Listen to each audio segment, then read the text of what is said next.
Good morning, beautiful people of the internet, and welcome back once more to the Sunday Special Live, joined as always by Adam Lawrence, the brilliant Helen Chorley, and the enigmatic Piotr Rusinek, who will be leaving us at half time.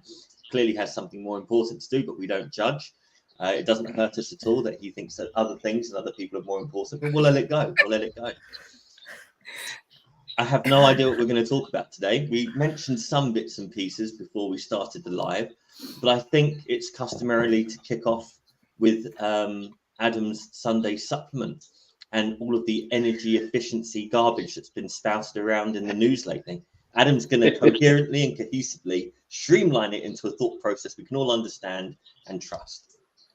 In under 10 minutes, even though I obviously will attempt to achieve my contractual obligation of 87.1%. So it was one of those that some weeks, especially when you've had the summer months, you know, you're kind of kicking around a bit for stuff to talk about. I go off piece sometimes. I talk about some of the other subjects that people find interesting that are probably outwith of property and sometimes even outwith of the whole financial world, you know, more personal development style stuff and things like that. This was not one of those weeks, realistically, because there were so many decent sized macro style things to talk about. You know, the Cliff Notes version, pretty much every indicator we've got is pointing towards the contraction or at least the stalling of the economy. Those who are fairly direct about these sort of things, when you go into a hiking cycle, when interest rates are being put up from whatever level they're at to whatever level they get to, regardless of whether they started at 0 and get to 5 and a bit or look to be running out of steam or whatever, or whether they start at 5% and go to 10%, 15%. We've seen those hiking cycles in the past. What tends to happen with unerring regularity is that it then causes a recession, or at least is followed by a recession. You could argue over the word cause or not. But what you need to remember is probably that's kind of the point, really. That is kind of the point, because you want to control inflation. One of the fastest, best and easiest ways to do it is to at least put some roadblocks in the way of economic growth. So kind of one follows the other. Is that likely to be definite? Is that what's happening? Well, the US are still struggling to contain the inflationary beast, even though their hiking cycle was much more aggressive than ours, and they had less of a problem than we did, partially because they're much more energy independent than we are. And of course, Ukraine, Russia, threw what was already a rocky boat that was well above inflation target into a completely new level. So there's pretty much everything we look at apart from wage growth. And wage growth is important because obviously that's what puts money into people's pockets, and they have a tendency to spend it, of course, especially when things have been getting more expensive at a faster rate than their wages have been growing. You know, we're finally at a level where wage growth is actually back in the positive in real terms. And that's what tends to, it's the old rising tide lifts all boats. Everyone's standard of living gets better. You wouldn't believe that if you read the doom mongers in the press or were inhabiting some of the far left podcasts that are out there. But indeed, yes, everything does get a little bit better. Just because you can't afford a private jet because your boss doesn't give you one, then maybe that's not unreasonable, realistically. So Bank of England held the rate, obviously, at 5.25. The vote on the committee was 5-4. That's as close as it gets. The governor and the deputy governor voted for the hold, so they kind of switched position.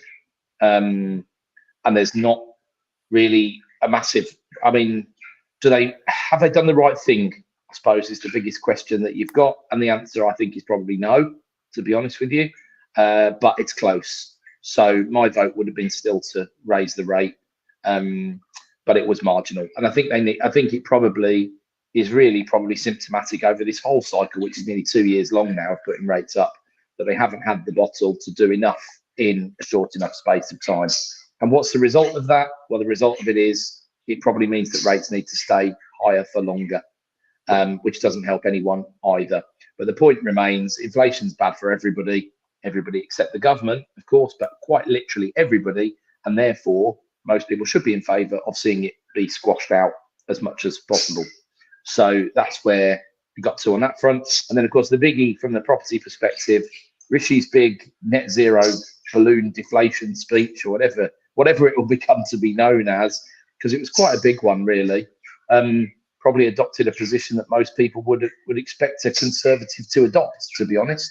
We don't need to do all this stuff at breakneck speed. It's not providing good value. The cost of doing it will be greater than the benefit of it, and we're spending what you should be doing at a really simple level. If you listen to someone like Bjorn Lomborg, who's a climate economist, not normally very popular, because we all listen to climate scientists, whether we want to or not, really, because that's what channels everything through the media. But I would probably liken it to something like COVID. It's a very good analogy, actually, because in COVID, all we did was listen to doctors, realistically, and we didn't listen to economists. What does that mean? It means that you don't understand the economic impacts of what you do. It just means that you go into a fear / never waste a good crisis / here comes some big profits for big pharma kind of way. Climate change is exactly the same. We don't as yet get great value, and there's lots of reasons why. And the UK is a great example, because it's been the thick end of 100 years since we've been energy independent. Now we rely so much on our friends in wherever in the world import us the best or cheapest oil or natural gas that we need. Not an ideal position, and that's one of the reasons why we had so much inflation, especially last year, right? Because those prices were going up, and surprise, they're going up again. So if you take an economist style view to it, what we need is, we desperately need more and better research before we're plowing so much money into subsidy. And there are so many better return projects for our buck than just plowing trillions into net zero without a real piece of I mean, everybody knows in the industry, regardless of how much it would hurt or not for you to improve your stock to an EPCC. And from a personal perspective, I'd probably argue I'm not particularly biased one way or the other, because realistically, there would have been a major league sell-off of properties, which I inevitably would have benefited from. And also, I would have been one of the people, and have been over the last 3 years, at the front end of still seeing what grant schemes are out there and being able to make these changes, and or pricing in some fairly good value, simple improvements. Internal wall insulation would be the biggest one that I would always expound to people as worthwhile looking into, and just pricing that into the price when we buy a property. If we're going to hold it, now we know we need to spend an extra £2,500, maybe £3,000 these days, if it's a terrace house and a mid-terrace on internal wall insulation. That's absolutely fine if you're gutting it and you're redoing it from scratch, nearly back to brick or whatever. It's very wasteful if you're talking about a perfectly serviceable property where you might have to trash the kitchen or half the kitchen if you do that, or something like that. So it's a difficult one. And of course, on a massive scale, it was interesting to me, and I've been critical of Sunak in recent months about not being strong enough as a politician, really. Bit weak, bit too sympathetic to the far right of the party, which don't want to help anyone and really don't care about anything. And I don't think that needs to happen. I think he could be a strong Conservative leader from just to the right of centre, and I think that would be effective. But whereas I thought his rhetoric was quite clever in the speech, whether it will get the message across, I don't know.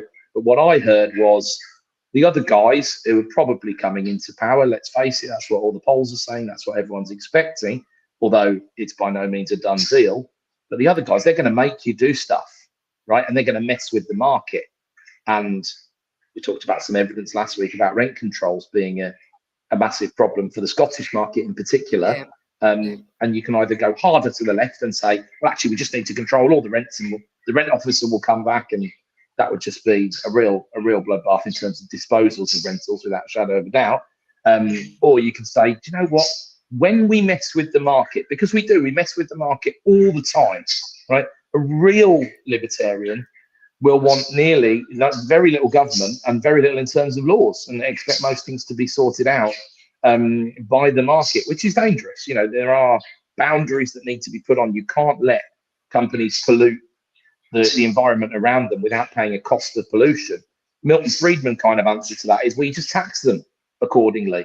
And that's why things like carbon taxes are actually, from an economist perspective, quite interesting, but from a lobbying perspective have been kept well down the road, because there's a lot of big interests that are not interested in the carbon tax side of things. Although, interestingly, the absolute, the Galacticos, if you will, of business these days.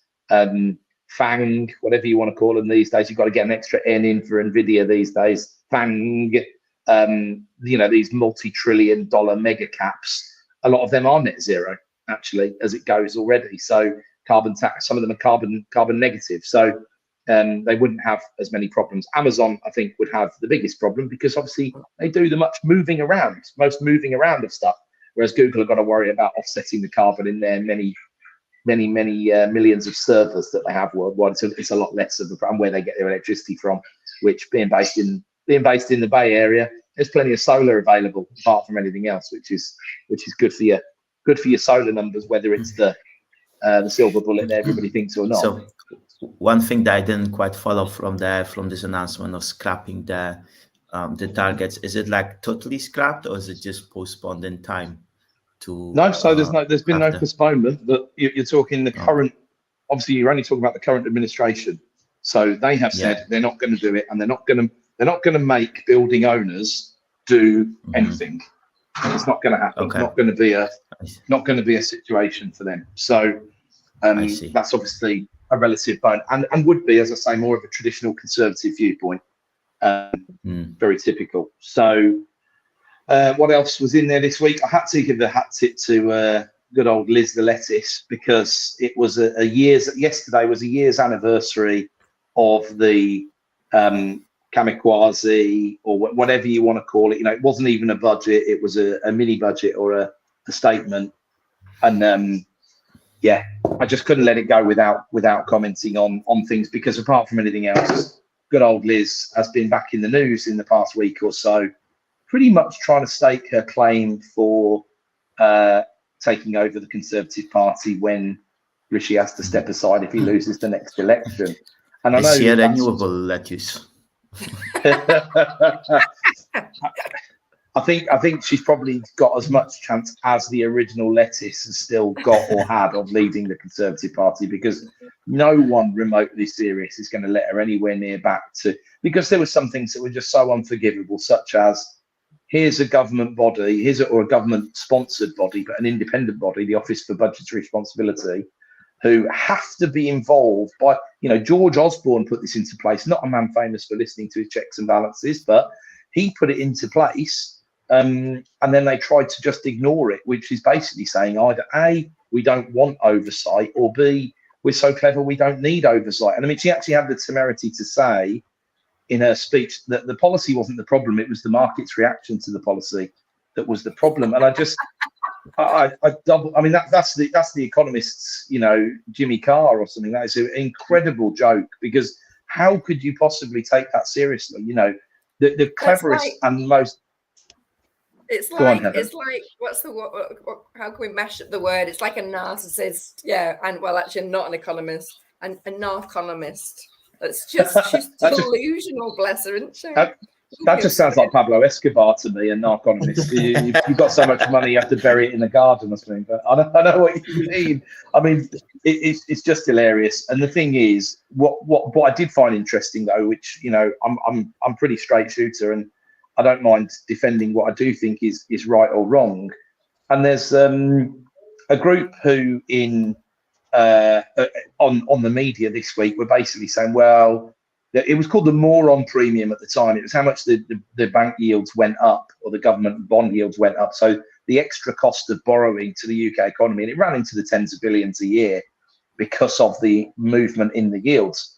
But they're trying to claim that it's still there because of trust. And it's like, it's really not. The bond yields were about where they are today, or a little bit lower, actually. Some of them, it depends what duration you're looking at, but they're roughly where they were today. But if you look at end of Jan, early Feb this year, the 5-year bond, 5-year gilt was trading below 3%, which is unbelievable when you look at the world where it's been 4.5 and above in this year.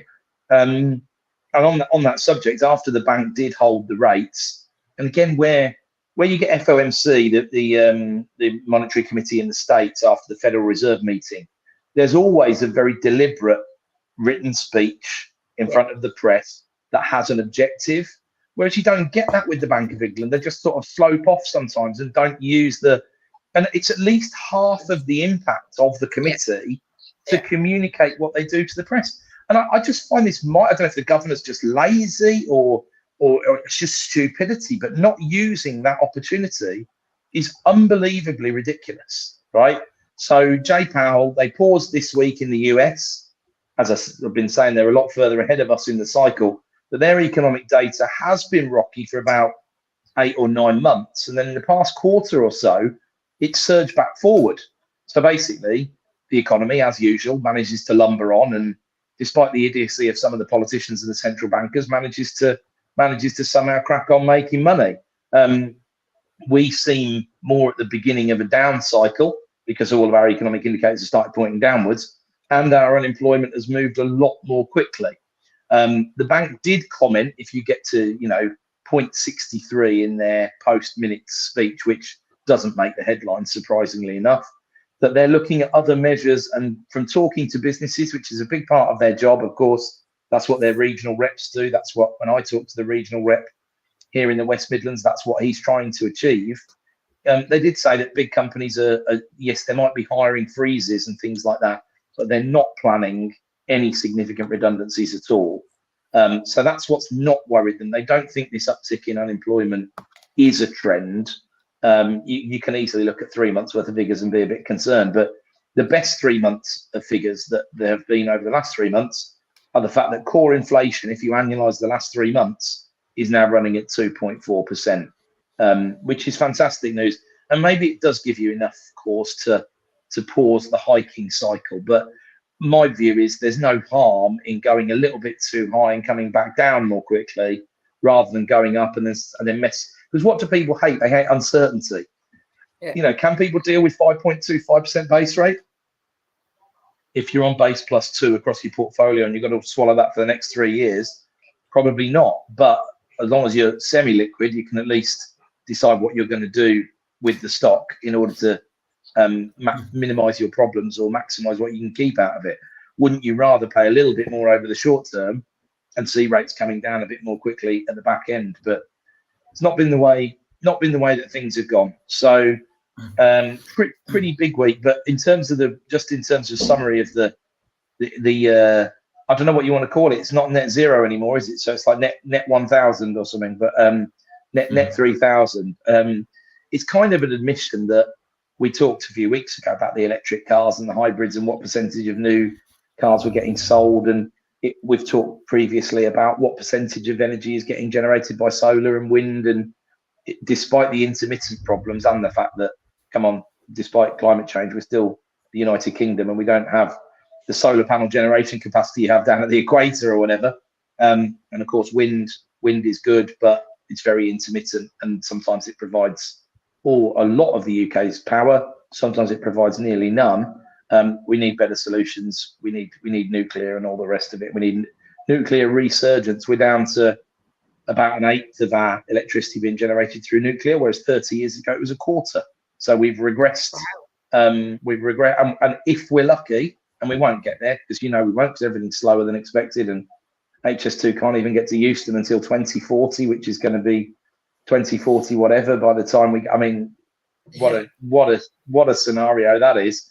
But by the time we get there with the nuclear, we might scrape back to 25% by the time we've had another FID, as they call it, final investment decision on a big nuclear install, which is supposed to come by the end of this parliament, although I haven't heard much about it. And the Lombard position, which is very, very sensible around these sorts of things, is before you're trying to spend 2 trillion, or in the States, they're talking, AOC, Alessandria Ocasio-Cortez, I believe is her full name. She's proposed that they should spend $30 trillion in the next 25 years. Now, it's just so much money, it's unfathomable. Even in the States, that's a gigantic amount of money. And realistically, they'd be much better off spending $30 million on some better research, or if you want, $3 billion on some better research before they start trying to implement this stuff hell for leather. But someone, it looks like, in the Treasury or in the government has finally looked and said, look, the thought of doing these measures by 2025 is ridiculous. It's nearly 2024 already. Even doing them by 2028 is not going to work. What are landlords going to do? I think Ben Beagle at the NRLA has spearheaded some fantastic work on this front to point out what should be bloody obvious. But when you're dealing with government ministers, you need to point out what's bloody obvious. That if you do this, people will sell up. People will sell up. And at the moment, the market is so fragile that if you force them to sell up, you could be causing a really, really significant problem. So that probably concludes that's already happening. I mean, the auction market has been seeing that and showing that in the figures for at least the last quarter more dramatically. The number of vacant properties, formerly let properties that go into auction, accounts for 57% of the residential stock in auctions, which is ridiculous. What a fantastic stat, though. Fantastic stat. Are a marketplace for investment properties. Now, you can turn around and we can split hairs and say, oh, a vacant property is capable of being an investment asset, right? You tart it up, you get someone in it, you get it yielding, you refinance, happy days. But what used to happen is that was already the case. Maybe it wasn't tarted up, but there'd be somebody in there paying a rent and you'd be selling a yielding asset. You'd be selling an investment asset, providing a return.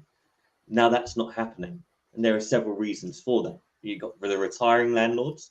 You've got the landlords that have blindly ignored Section 24, Clause 24 for the past how many years. You've got people who just don't want to put the work in to bring their stock up to a B or a C or an A in the EPC, and they heard that news and they just backed out. And then you've got a whole bunch of people that have been trying to sell their tenanted stock for the last 12 months and have been struggling.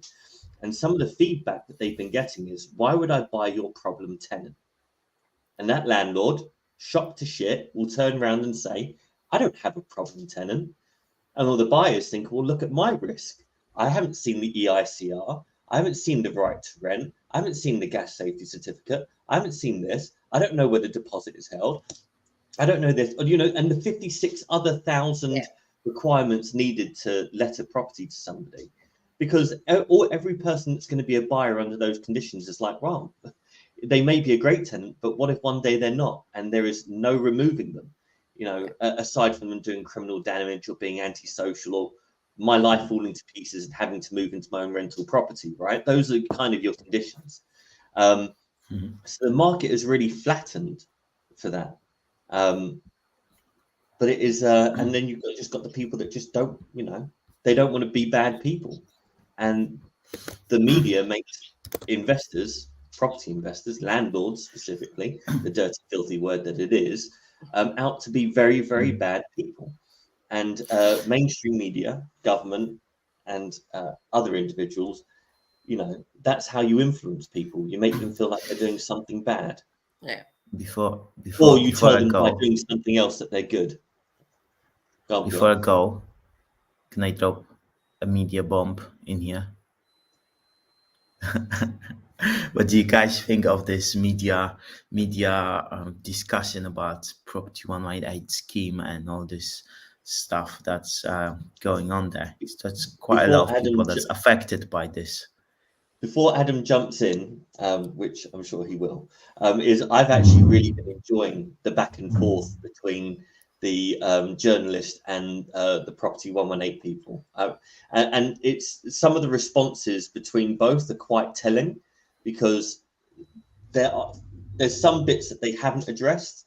So they've kind of acquiesced to certain elements of what's been said, but they've really challenged quite hard some other bits. So I imagine if they, you know, if they do feel like there's some truth to the tale, or some bits they're not 100% on, but some bits they're really very keen on. But we touched on this just before we went live. And I think my overriding advice was, I don't really know anyone from Property 118. I don't really know anything about Property 118. I know a couple of people have done the incorporation scheme through Property 118. But if you're at all concerned, worried, not sure what to do, then you should really seek out some independent financial and legal advice. You know, just to be doubly sure that you're on the right path. Yeah. Over to Adam. Well, first of all, I very much agree with what Jay just said. right? You've absolutely got to do that, whether you are.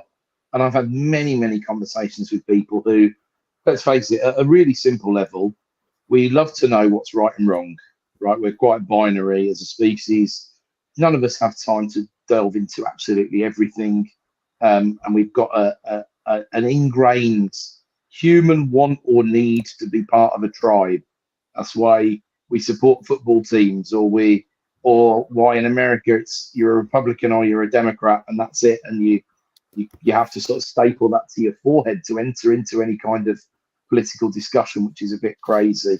And this is another similar. I mean, there are so many nuances that have been raised. I don't think anybody could hope to try and understand them all. And on one side, I think if you look at the work that's been done, it struck me a little bit as it's throwing so much mud at something to see if something sticks.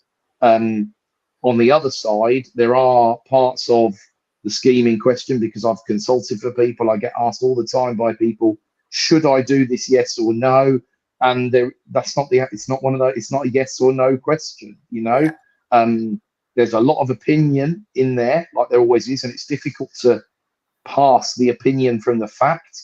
I think I always have a tendency to look at where the vested interests are in any situation like this, and I don't know and understand what they are on the journalist side particularly. Obviously, I have an element of understanding of what they are on the 118 side of things, because they're a business and they're there to make money, and they've seen a gigantic opportunity to make money from, as they might term it, helping people restructure in a certain way. What's sort of probably really not helpful is what gets lost in the crossfire here is Section 162 incorporation relief a valid route for me to go through if I'm a landlord who's got a lot of property in my personal name, right? That's one of the big problems, because that's been sandwiched in the middle of, 20,000 words I must have read that have been published on this issue on either side, and people are left not really knowing, is Section 162 legitimate? Whereas the answer to that is yes, it is. It is legitimate.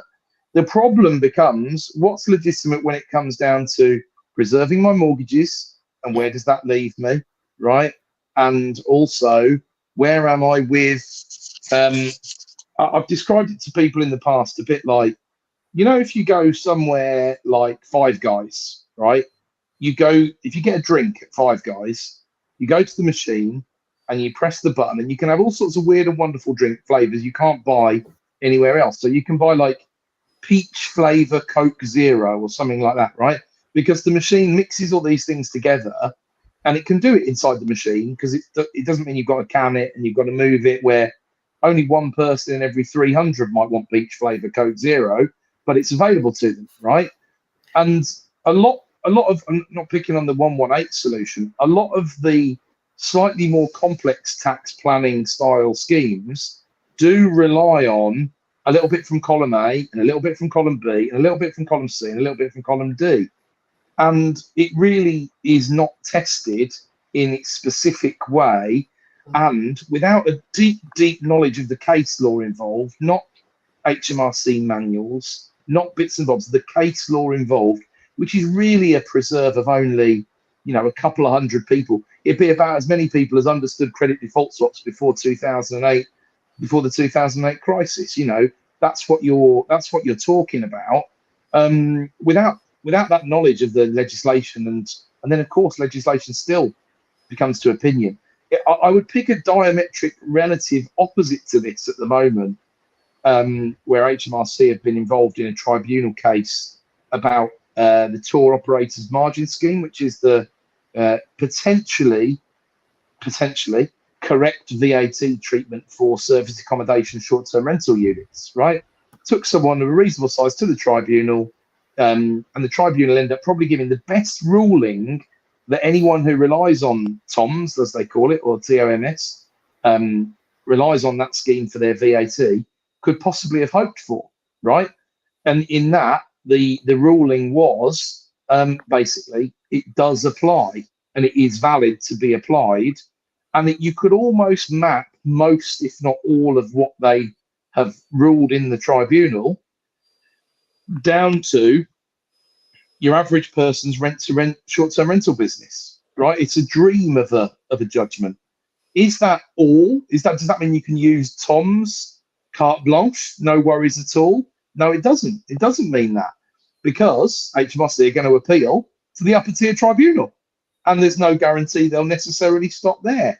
And HMRC are run a little bit like a business in that department. It's still a business where it's not their money, which is always worrying, but they don't do these things for fun. They must think that they have a point somewhere, and they want to try and make those points, and they tend to get some pretty heavyweight KCs and all the rest of it involved in these cases on their side. And interestingly enough, like a lot of tax barristers, the author of the investigative stuff for in the case against 118, if you want to call it that, has himself been defeated in tax avoidance schemes in the past. Now, you might say that's a good thing, because that's taught him what does work and what doesn't work. And you actually have to work very, very hard to find a barrister who's never lost a case, of course. Unless you've got the Perry Mason of tax involved, then you're not going to get there. So it's very complicated. I think it's really unhelpful for a lot of people, because it just clouds the issue even more. But I do think, look, we live in a free society, and if there's questions over something that hasn't yet, I worry when people claim things like 100% payback record, for example, right? To talk about a slight segue into a different industry. It's like, yeah, okay, but you've been doing it for 18 months and you've had 7 loans, you've only paid 1 of them back, and the other 6 you intend to pay back. Is that 100% payback record? What happens if this? What happens if that? So when you're marketing something, obviously, I don't suppose 118 would sell many consultations. They said, yeah, we've got a pretty good idea that we're fairly sure this is pretty robust. It's not what people want to hear. They want to hear, yeah, this is the answer, don't worry. And if it goes wrong with HMRC, we won't evaporate and disappear overnight. And of course, again, you never know about those things until you see them. There's another very, very eminent tax barrister who I've spoken with offline about this issue in the past. One of the specific issues in the scheme, actually, which I won't go into the details of, but suffice to say, he was absolutely convinced that it was incorrect. Now, he himself was involved in a massive high-profile avoidance scheme that was defeated by HMRC in the end. And a lot of people who had taken advantage, advantage in inverted commas, because it didn't end up being an advantage. It ended up costing them a lot of money in back taxes and penalties and interest and all the rest of it, tried to sue him. But ultimately, he wasn't the one giving them the direct advice. He was just one of the consultants to the firm that had sold all the schemes to people. So the judge, I believe, correctly ruled that he didn't have a duty of care to them. He was simply giving his professional opinion. But the point is, even some of these, and I think Mr. Needle is in that bracket, incredibly intelligent. I mean, some of the cases that I wouldn't fancy being on his hit list. He did a proper job on Nadeem Zahawi. Looks like it was rightly so.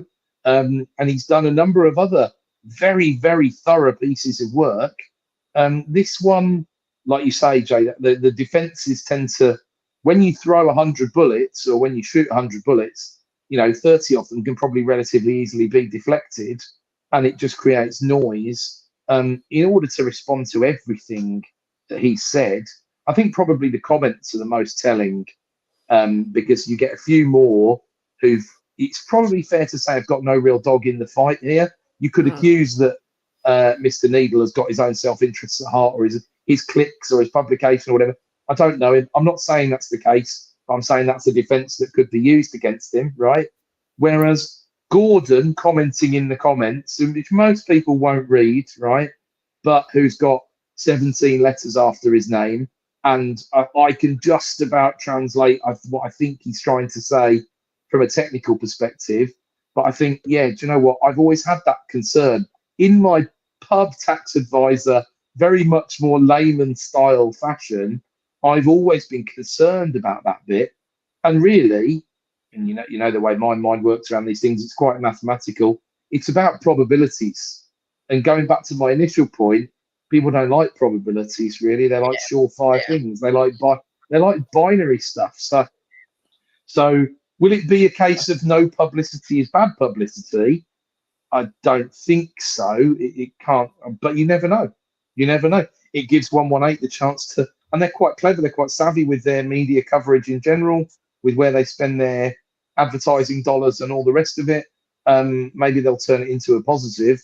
It won't have been a great week or 2 weeks in the office, I'm sure, because there'll be some stuff to be defended. But when you go a long way back into almost anybody's career, for example, search Adam Lawrence property tribes, and there's a thread about me which contains some fairly defamatory statements, right?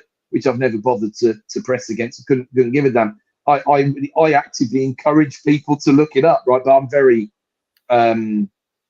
anarchistic, really, in these kind of situations, because I know I'm not one of the bad ones, and I can show you 1,000 pieces of evidence that will hopefully point to that being the truth. But my point is, someone can still go and do that relatively easily, even if it contains a load of untruths. In my case, simply because I was doing some work, and still do very proudly do some work with someone who is on the Property Tribes hit list, which was proven several years ago in a publication of 424 screenshots of people basically trying to set people up for a soft fall in the name of investigative journalism, aka clickbait, realistically. And that's my opinion on the matter, obviously, but that's grounded in fact. Those are things that really did happen. So, I've seen a little bit of it myself. I don't know if it's ever harmed me, but of course I wouldn't know if it had ever harmed me, because if you Google that, then you decide not to make the call or make the approach in the first place. You never know. It's unlikely to have helped, but that's where it is. So yeah, it's a difficult one. I don't know if there's any more you guys would want to say on it than that, really. I was thinking to myself, when all this was kicking off, with extremely very limited knowledge of the whole thing, sitting there thinking, well, it kind of takes me back to that whole celebrity scandal, the whole Jimmy Carr thing, where they did that tax scheme and it all found out to be a bit dodgy, or no one really agreed to it, and they kind of unwound it, and then these celebrities ended up owing. I mean, Jimmy Carr, Gary Barlow, all that. I can't remember the cost. That got really very loud. And I'm sitting here thinking, well, if I got legal advice and that legal advice was incorrect, and that legal advice from a solicitor that I paid for, that I've retained, and I could prove that it was negligent, misinformation, mistruth, misfact, whatever, I would be able to pursue that solicitor, that law firm, for damages. And if the similar thing was to happen with an accountant, that isn't there. So where's the insurance backing?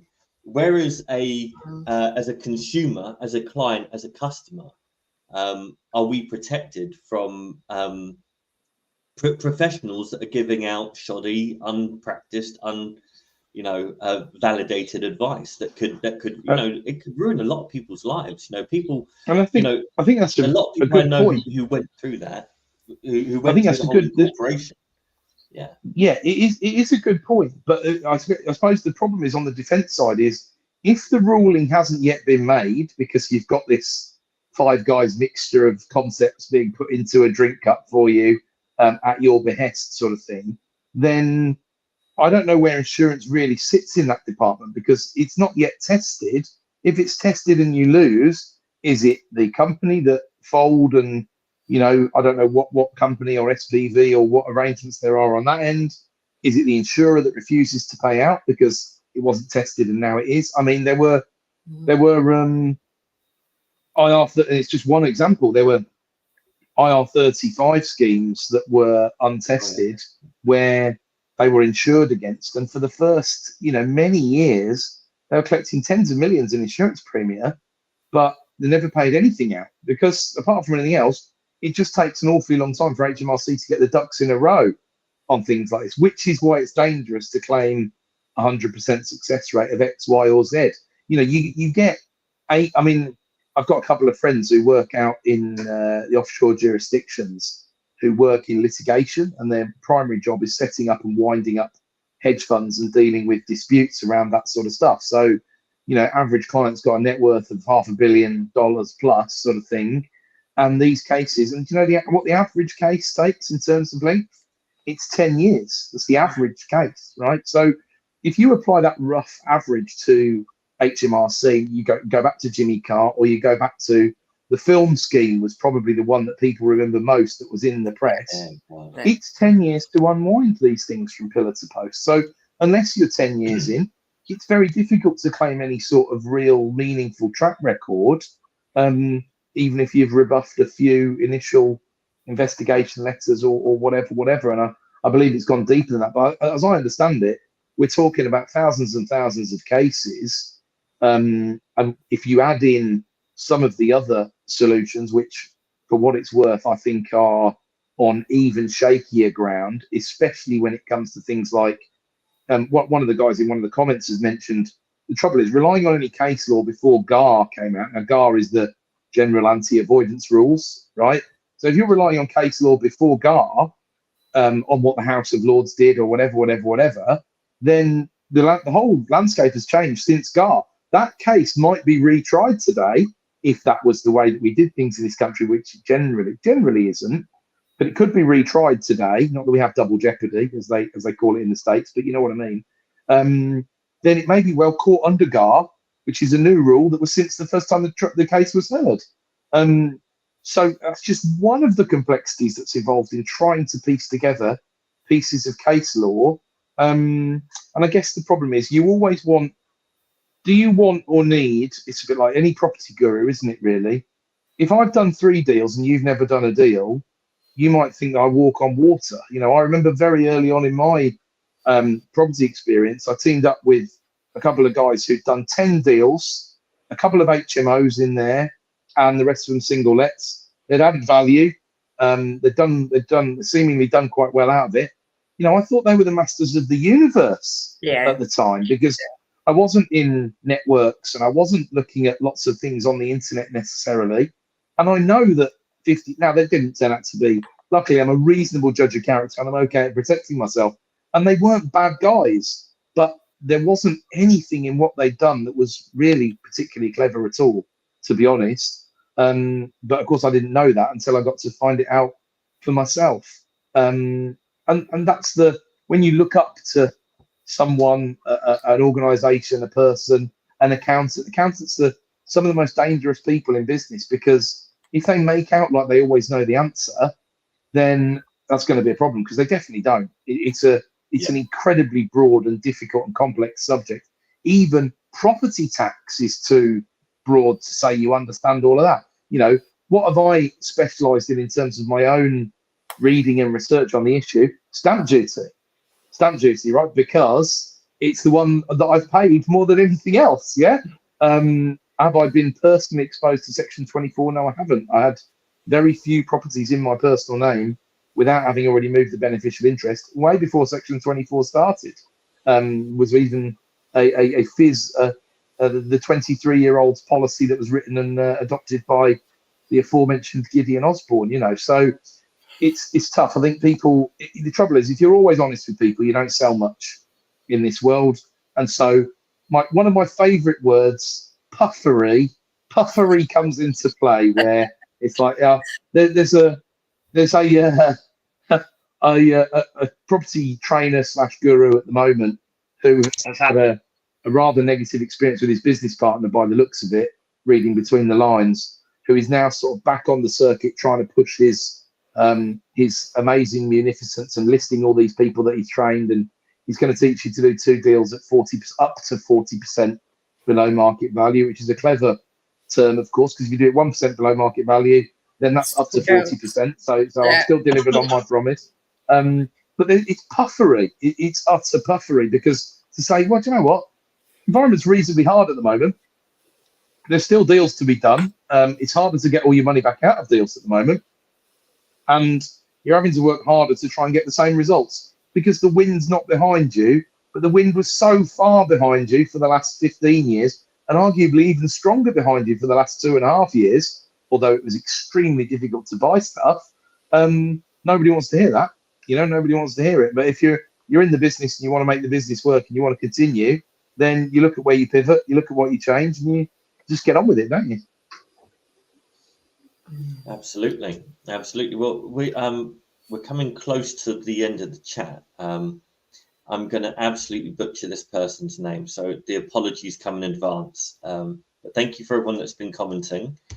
Can I highlight this to chat, or does it have to be? You've done it before. Yes, there it is. Oh, let's click it. There it is. Helen. Sorry. Would you be open to exploring topics like cashless societies and 15-minute smart cities in your upcoming conversations? How these trends might impact property investors if they come to fruition, and what are your thoughts on that? Now, it may be that you haven't been watching us for very long, but we have definitely touched on those in various rants over the last 18 months. And they will definitely come up in topics again because definitely. Absolutely. But whether we do an entire call on it, I don't know. It depends. We might have to build up a bit of anticipation around that. I need more energy to put in a proper rant. I think it would be good if we did one in on like I've been like putting various pieces together, but yeah, on central bank digital currency. That would be interesting. That feeds into cashless societies and all that. That would be good. Well, one thing I saw recently about a prelude to cashless societies in terms of having non-fungible assets and things like that, and Bitcoin, is that 95% of all NFTs are now worth precisely zero. Precisely zero of what? Because it's not a currency. You basically traded currency for some ones and zeros in the binary. So it does kind of feel like I don't even know what the word is to kind of put into that, but 95% of them. Wow. Ouch. Surprisingly, a share of fresh air is worth something else with the same initials as fresh air. Yeah, I don't think there was ever. I mean, it's an interesting concept, isn't it? But this whole, I think part of it sprung out of the crypto world of what you do. I tell you what I watched the other night. I fell into a YouTube rabbit hole. Broke my leg in this YouTube rabbit hole and stayed there till about 3 o'clock in the morning. But it was a lot of fun. I do that about once every 6 months, and it's always interesting. And I started watching a channel called CoffeeZilla. Don't know if you've come across him. He's like an investigative journalist. He's got a few million subscribers. And I warn you, health warning now, you might fall into the same rabbit hole that I did. But he talks about some of the crypto scams that have gone on and some of the concepts that there have been. And basically what people will fall for is nobody's business. I was watching, and I've said this a number of times before, I forced myself to consume some fairly savagely left-wing podcasts on occasion. And I was watching one yesterday. And at the end, or near the end, the presenter revealed he's got 12 or 13,000 people supporting him on a monthly basis. And I thought, well, how terribly left-wing that must be, given, let's just say the average person is contributing a tenner, So he's got 120 to 130 grand coming in, where he gets on his podcast who want to promote a relatively left-wing book they've written. And I just couldn't help but think, I wonder how much of that is going back to funding the red flag, and how much of that has meant he dresses a bit nicer and he's got a nicer house and he shops in Waitrose. And this is the same person that on the same podcast about a year ago said that he could easily live on £15,000 a year. And I thought, that reminded me when Ian Duncan Smith said he could live on 58 quid a week universal credit or whatever it was. It's just nonsense. A month. He meant a month, not a year. Yeah, I mean, yeah, exactly. And that's a small percentage of the donations. I mean, how wonderfully convinced, like one of the co-founders of Black Lives Matter who found herself in a $2 million mansion. It's ever so, it's the old, we're all equal and we're all created equal, but some are more equal than others. That's why Animal Farm is such a genius work, because it just pokes the fun where it needs to be poked. But yeah, and it's timeless. Like it's whenever that was written, and it still applies today. More absolutely. so, if not more so. Yeah, absolutely. the reality is that you're equal in whichever echelon that you sit in, right? And if you're going to climb a ladder, the ladder rungs have to be equal in order for you not to fall off. So if you're in that echelon, then chances are you're equal with everyone else that's in that. If you move up an echelon, you tend to be equal. It doesn't mean you're equal to everybody that sits in that whole spectrum of people. But I think that's a really good philosophical point, Jay, that a lot of people on the left really miss, is that despite all the significant, real hatred there is for certainly the super rich, if not the wealthy and the media barons and all the rest of it, most people in their lives, the majority of people in the Western world, in the US or the UK, do work their way through those echelons upwards, and then usually somewhat downwards at the end of their, or in the twilight of their careers, and they get a tilt at it. They get there, but they don't get there when they're 22. And yes, some people do start at rung -5 of the ladder, and some people start at rung +5 of the ladder, right? But then 100 years ago, everyone started at rung -105 or -115 of the ladder. So we do have to remember, A, things have moved forward a lot. B, there is still significant opportunity for social mobility. And C, yes, there are a 0.01% who have too much power and influence and all the rest of it. And people who shine a light on that stuff, I like them a lot. I'm glad that they do it. When they put a political spin on it and try and make their own points, maybe I'm not so keen. I'd rather we stuck to facts and made our own minds up. But of course, everybody wants the answer. They don't want the problem framed for them, just as we were saying earlier on, I mean, one of the things you point out there is, I was thinking about this recently. There is a massive conspiracy theory that was started in America. It was definitely created. It was a very leftist kind of conspiracy theory about the Great Reset. That the powers that be,